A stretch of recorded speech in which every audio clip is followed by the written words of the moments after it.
En la W hablan los expresidentes. A las 7 de la mañana, 47 minutos, le damos la bienvenida al expresidente de la República, Juan Manuel Santos. Señor expresidente, buenos días. Buenos días. Expresidente, ayer el presidente Petro le respondió a esas afirmaciones que usted hizo desde la cumbre de AmCham, en donde usted señaló su extrañeza ante aquellos que califican nuestro sistema de salud como uno de los peores del mundo. Usted dijo, esto es todo lo contrario, es de los mejores del mundo y espero que con la reforma no lo vayan a cambiar. Ayer el presidente Petro, desde un evento que está realizando en el Valle del Cauca, dijo que se equivocan quienes desde una posición privilegiada desconocen la realidad de los colombianos. Y a renglón seguido señaló, creen que por llevar los hijos a la Fundación Santa Fe en el norte de Bogotá tienen el mejor sistema de salud, pero no saben qué pasa con un niño en un rancho si se enferma. Entonces van diciendo que tienen el mejor sistema de salud del mundo porque no han salido de las calles de Chapinero. ¿Usted qué le dice al presidente Gustavo Petro luego de que él le respondiera de esa manera? Pues mire, hay que poner todo esto en contexto. ¿Qué pasó ayer por la mañana? Me invitaron a la conferencia de la Cámara de Colomboamericana, el AmCham, a que hablara sobre la contribución del sector privado en el desarrollo del país, en el proceso de cerrar brechas. Entonces hice un recuento de mi vida pública, que yo había comenzado mi trabajo en la Federación de Cafeteros, donde esa concertación entre el sector público y el sector privado era obligatoria por ley, que luego que ahí no había aprendido lo importante que es trabajar juntos, que eso lo apliqué en el Ministerio de Comercio cuando creamos el ministerio, como por ejemplo en las juntas directivas de instituciones como Bancoldes, como Fiducoldes, como Proexport. Había una mayoría, pusimos una mayoría de miembros del sector privado y eso ha funcionado muy bien. Que luego en el Ministerio de Hacienda, cuando nos tocó afrontar la peor crisis económica que Colombia ha tenido desde la depresión, la gran depresión de los años 30, que el sector privado con el gobierno trabajamos juntos para sacar adelante la economía, que ahí creamos unos instrumentos como las AFPs, como ahí logramos volver a poner en crecimiento la construcción del país, y luego llegué al Ministerio de Defensa. Dije que ahí también el sector privado había hecho una gran colaboración cuando se aumentó el impuesto al patrimonio y que creamos una comisión de empresarios para que vigilara cada peso que se gastara en el sector defensa, que revisara los contratos, por qué se compraban, cómo se compraban, y que eso ha resultado muy bien. Y en el gobierno también tuve esa misma actitud y puse una fotografía de una cumbre que realizamos en Cartagena, donde invitamos al presidente Clinton, al primer ministro Tony Blair, al presidente Cardoso de Brasil, al presidente Felipe González de España, al presidente Lagos de Chile. Y esa foto le dije, esos son presidentes que aplicaron el principio de la tercera vía, que yo he venido defendiendo, el principio que dice que el mercado hasta donde sea posible, el Estado hasta donde sea necesario. Es una especie de combinación práctica para manejar los asuntos del Estado y los asuntos del sector privado con el gobierno. Y que esos dirigentes que estaban ahí en esa fotografía habían sido los dirigentes que han tenido los mejores resultados en sus respectivos países en cerca de 40 o 50 años. Y que yo aspiraba en ese momento, año 2011, a que la historia me colocara en ese grupo. Entonces comencé a hacer un inventario de lo que habíamos logrado en el gobierno con el sector privado. Incrementamos el ingreso per cápita 30%, la pobreza multidimensional, que nosotros fuimos los países pioneros para aplicarla. Hoy la aplican cerca de 40 o 50 países, bajó a la mitad. La pobreza monetaria bajó 10 puntos, la pobreza extrema bajó también casi a la mitad. El indicador Gini, y ese era un dato muy importante porque la conferencia o el evento al que me han invitado decía cómo cerrar brechas. Bajamos el indicador Gini, que es el indicador de las desigualdades, al nivel pues tal vez más bajo que hemos tenido, que es 0.52, que se recuperó el grado de inversión y que se mantuvo durante los 8 años, que el desempleo bajó un dígito y se mantuvo por debajo de 10% durante los 8 años, que la inversión extranjera promedio entre el año 2000 y 2010 era de 6.5 millones de dólares y subió a más del doble, que se crearon más de 3 millones y medio de puestos de trabajo y que el año 2017 era el año más seguro. Cuando llegamos al tema de la salud, dije, miren, el tema de la salud, ¿qué hicimos? Con el sector privado también.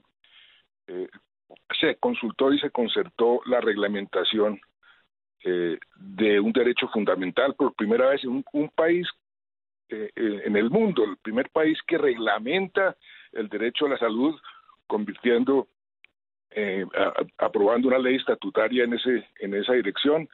Pues eso fue concertado con el sector privado.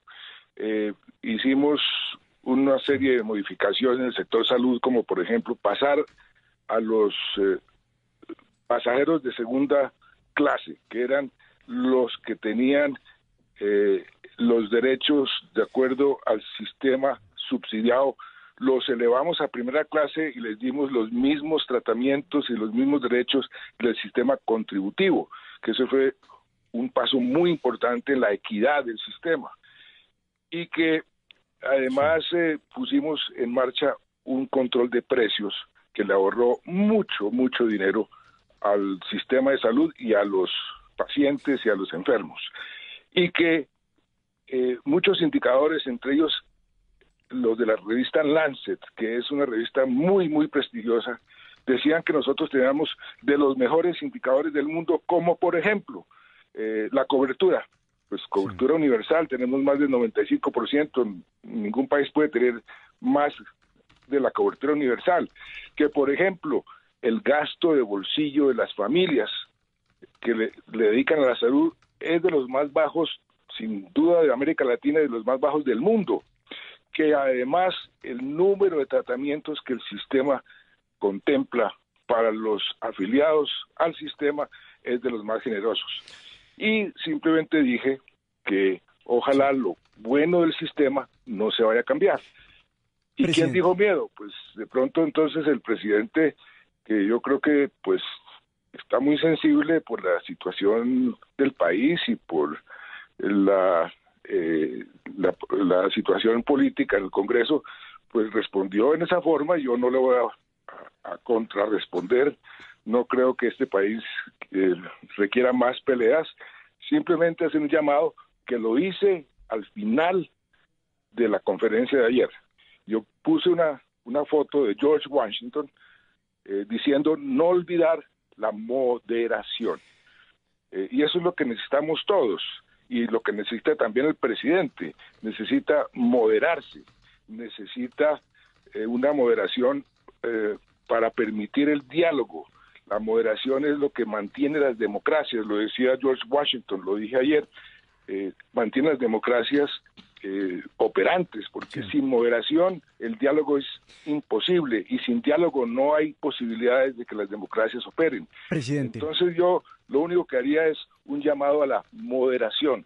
Mire cómo se armó semejante lío por lo que dije, y ahí espero que quede claro el contexto en que lo dije. Sí, queda absolutamente claro, presidente, y quiero que hablemos del tema político, porque usted fue capaz durante 8 años de mantener una coalición bastante robusta con distintos partidos, y hemos visto que en este gobierno, en tan solo 8 meses, pues la coalición se rompió y se rompió entre otras por las declaraciones del presidente de la República, Gustavo Petro. ¿Usted cree que el presidente se está equivocando en el manejo de esa coalición política?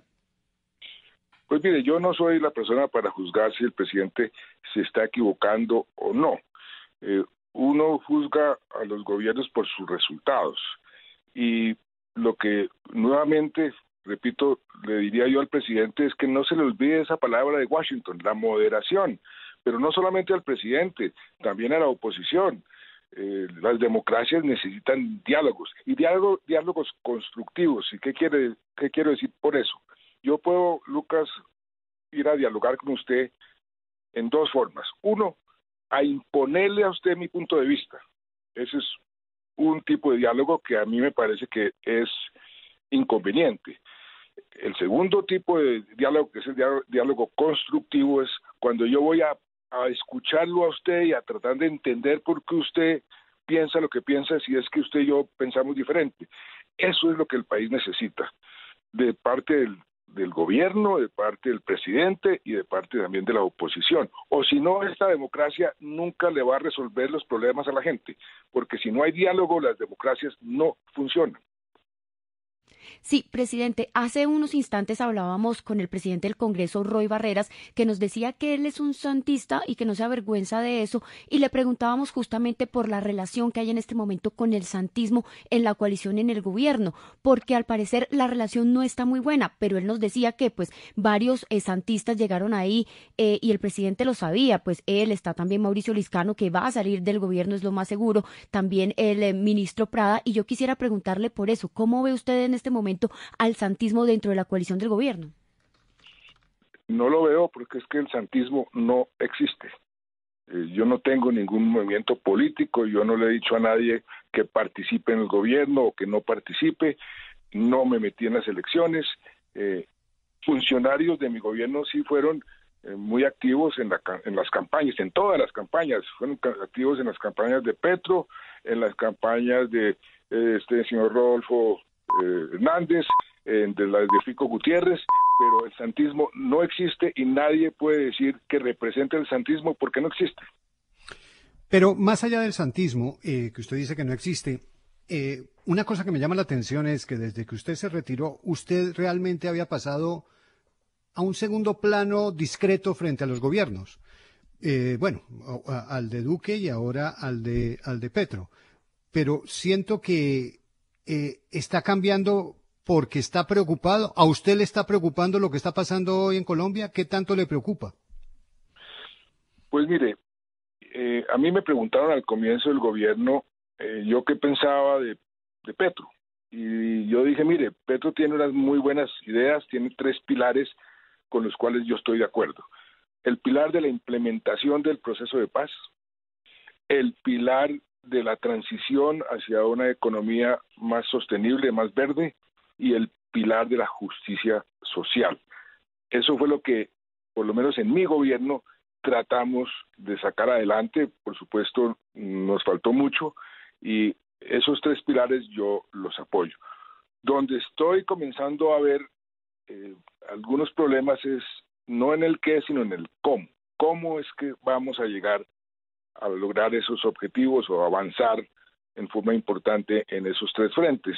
Y ahí es donde creo que hemos tenido algunos problemas.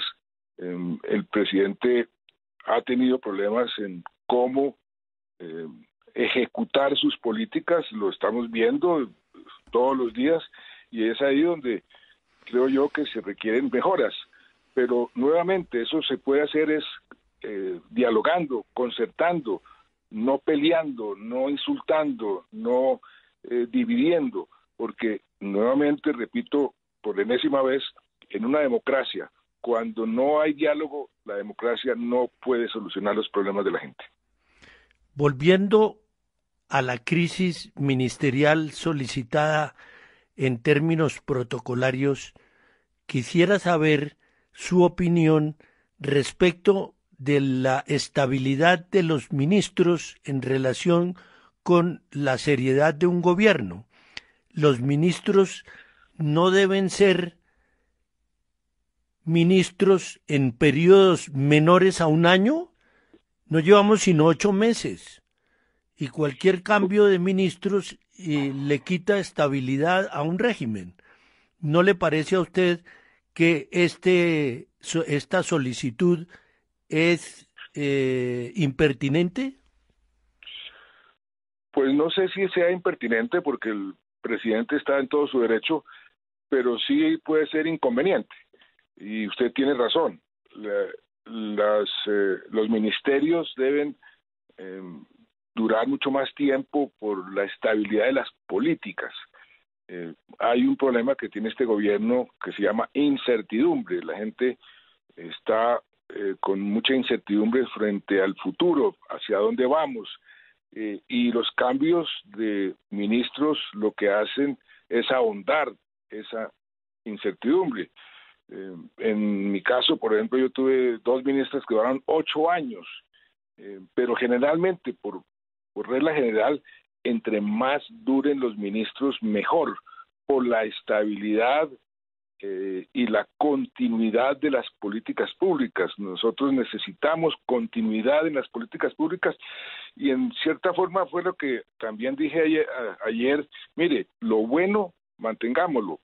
Por supuesto que el sistema de salud tiene muchos defectos y eso hay que mejorarlos, pero no hagamos tabla rasa, no pateemos el tablero porque hay cosas muy buenas del sistema. Eso es aplicable a todas las políticas de un gobierno.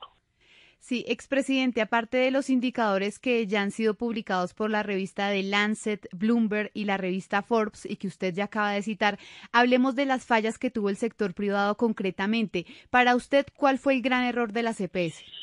No, pues mire, yo no quiero meterme a discutir los detalles de la reforma, ni qué se hizo bien ni qué se hizo mal. Yo hice un planteamiento general, hay cosas buenas del sistema, lo reconoce la OECD, también hizo un estudio donde Colombia salió muy bien librada. Por supuesto, repito que hay cosas que hay que mejorar y yo estoy de acuerdo con la integración, que eliminar la integración vertical y estoy de acuerdo con darle mucho más recursos a la medicina preventiva. Prevenir siempre es más barato y más efectivo y con mejorar el sistema de salud en las zonas rurales, eso es evidente, nadie está diciendo que no, pero no eliminemos todo lo que se ha venido construyendo porque comenzar de cero es muy costoso, sobre todo cuando sí hay cosas que están funcionando. Pues, expresidente Juan Manuel Santos, es un gusto poder Juan conversar. Pablo, pero permítame abusar del tiempo del expresidente Juan Manuel Santos porque es que estamos en un momento político complicado y un momento de cambios en el gabinete y obviamente, presidente, no lo voy a poner a hacer gabinetología, pero ¿a usted le gustaría ver que qué ministros se quedaran en este remesón? Usted es un periodista muy agudo, Lucas, si usted me quiere poner a intervenir precisamente en la gabinetología y no voy a caer en esa trampa.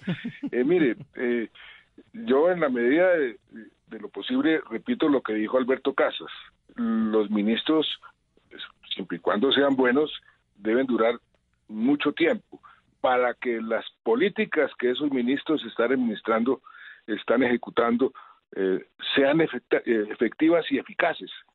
Si cambiamos ministros con mucha frecuencia, esas políticas no pueden tener éxito. Entonces, ojalá cambien el menor número de ministros y no sigan cambiando ministros cada ciertos meses, porque así el gobierno no puede funcionar. Lucas, usted lo que quería era que el presidente le hiciera un gabinete no, que le dijera si Prada sí, debe continuar o no. Pero es que él ya está toreado en muchas plazas y no cayó. Pero bueno, buen intento, tocaba gran intento, Lucas. Buen intento. Señor expresidente Santos, muchas gracias por estar con nosotros en la W. No, a ustedes, muchas gracias.